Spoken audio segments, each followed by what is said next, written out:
Hi book lovers, welcome or welcome back to Cozy Novel Niche. My name is Christina and today I'm here with my winter TBR. For this wintry 2 months, I decided to go with books that really called me for whatever reason in this specific season, and I have 4 books to talk about, plus an honorable mention. And the honorable mention is Babel, that I'm still reading. I started it in November of last year, I believe. I'm having quite a reading history with this book. I'm almost halfway through, and I will for sure talk about it later. But just know that in this month, I will be reading this one too. But let's get to the properly winter reads for this winter of 2025. The very first book that I have here is one that I'm already enjoying and loving, and I started it and I'm always almost at the midpoint, and it's Wintering, The Power of Rest and Retreat in Difficult Times by Catherine May.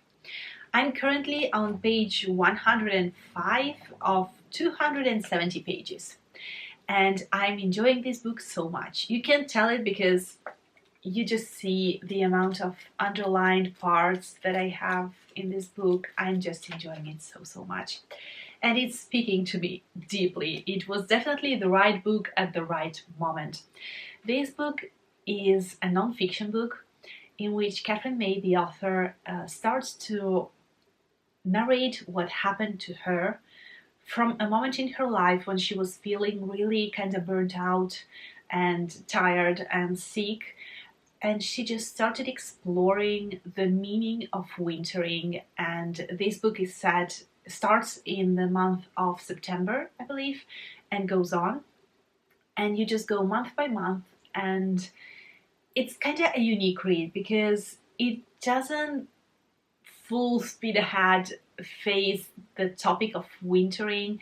It kind of goes in circles and it analyzes from different perspectives. And wintering is the idea of retreating and resting in moments when life gets really difficult. And this is something that we as a society are kind of trying to forget and to consider almost like a weakness when someone retreats and searches for moments of rest, because we have this conviction that we're made to be like go go go and to hustle all the time. But it's not true. This is not the way nature works, and we, even if we're unwilling sometimes, we're still part of nature, and we have some cycles in our life, and some of the cycles in our life are similar to the cycle of the year, and a winter in nature sometimes also may coincide, not always, but sometimes may coincide with a winter in our lives too. And you need to prepare for winter, you need to know how to face it, you need to know how you approach your winter. And these are all topics that are somehow touched, slightly and delicately touched in this book. So far, I'm enjoying it so much. This is a perfect book for winter, of course. It's a perfect book to read in a moment when you need maybe some inspirations and just a different point of view on a difficult moment in your life that you're going through. If you're physically ill in this precise moment, maybe I will avoid reading it immediately. Maybe wait a little bit till the moment when you're feeling just the slightest bit better, so that you have the strength to go through some parts in this book. But I think that it's so useful and it's written in such a simple and accessible manner, and sometimes it reiterates the same concept more than enough, I think, but it still makes it so that the kind of the message gets across to everyone. And I think that it's the main point of this book, to make you really understand and remember the main message of this book. And I think that I will talk about it more in depth in the future, but I'm enjoying it so much. And the next book that I have here is a book by Becky Chambers that I've never read yet, and it's To Be Taught If fortunate.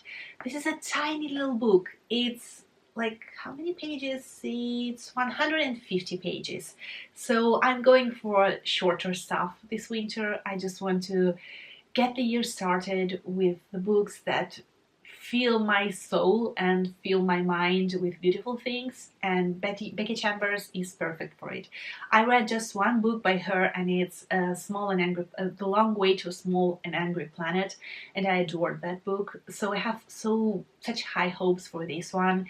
She is a sci-fi writer, and her sci-fi is a cozy kind of sci-fi. It's cozy and gentle and thought-provoking, which is something that I really, really enjoy. And in this book, we will following Ariadne, who is an astronaut who is traveling from Earth in the 22nd century. And apparently, we decided in the 22nd century in this book that we don't want to terraform planets. We actually need to adapt to live on the planets that we want to visit. And so she's traveling with some companions, and each planet that they visit, they have to change themselves from the inside, I believe, to adapt to a planet. So it's a very fascinating concept, and I think that I will enjoy this little book. And even if it's tiny, I think that you don't have to be fooled by the size, because the impact of it will be huge. I'm almost certain about it, so that's the reason why I'm picking it.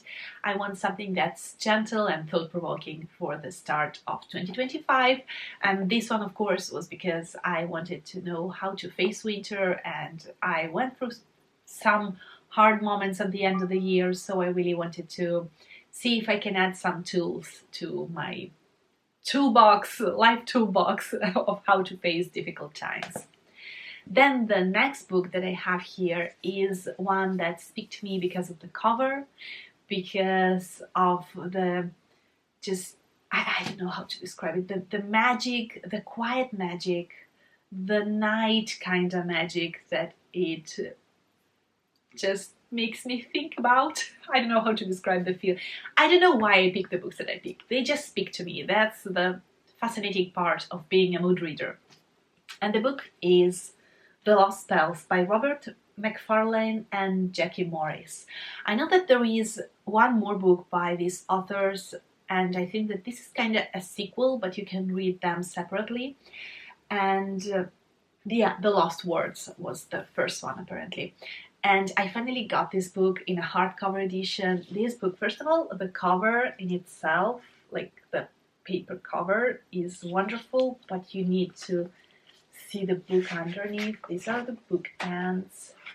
And the hardcover has, I don't know if you can see, has these beautiful moth wings on it, and it's just amazing. I adore this book. This is a hardcover that's very, very precious, and inside the book is even more beautiful because it's fully illustrated. All the illustrations are colored, and I mean, like, I just opened a random page.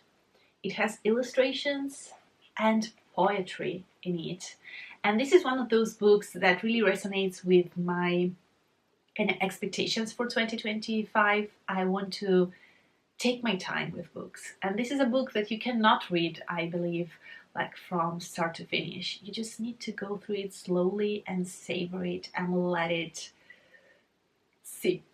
And I don't know, I just want to have this kind of reading experience at the moment. The back it tells that this is a book of spells to be spoken aloud. Here you will find conjuring and charms, spells that protect and spells that protest, tongue twisters, blessings, lullabies, and psalms. So I think it will be just lovely for a cold day, maybe in the weekend when you want to unwind and you just sip some tea and you rest, you're on your bed curled under the duvet. Yeah, this is something that I will try and slowly make my way through. And the last book is here because it was a book that I really wanted to read at the beginning of 2024. Unfortunately, I wasn't able to. I still regret it. And so now it's here and I want to read it at the beginning of this year because I think it could be a great starter for a year, a palate cleanser, a great starter, again, thought-provoking. It's a non-fiction book.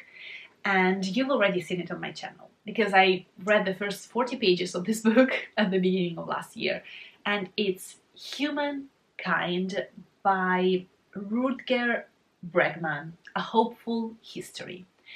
And this is a book about kindness. This is a book about, let me read it. I have a page that I already read that I underlined back in the days so that you actually can grasp the full meaning of the book in 3 sentences. This is a book about a radical idea. If only we had the courage to take it more seriously, it's an idea that might just start a revolution, turn society on its head. That most people, deep down, are pretty decent.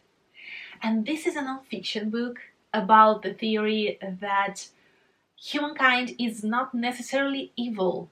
It's not intrinsically evil. At the beginning, it's good. Then some things happen. But it has all the potential to be good. It is good. You just need to search deeper. And it explains also why it's so difficult to notice why we are good, because we focus so much on the negative all the time. And this is a non-fiction read that I think will be very, very useful for me. It will be useful, it will be eye-opening, and I hope that it will be something that will stay for me for a very long time. So I have high hopes for this book. It's not a short one, it's 460 pages long, but I definitely hope that I will love it because the beginning was wonderful. I mean, in the first 40 pages, I had so many parts underlined, so I will restart it from zero and I will see what it will bring me. But definitely it's a book that 2025 is the year for the book. Yeah.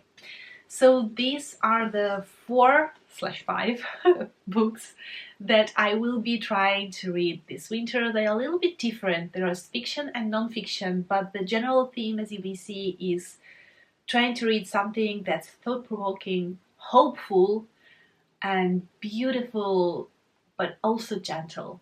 So this, I believe, kind of wraps up the idea that and the hopes that I have for this 2025. Let me know down below what are your winter reads for this year, if you have any, or if you're going with things that you've not finished last year. Just let me know, and I hope to see you very soon in my next video. Bye! Ciao!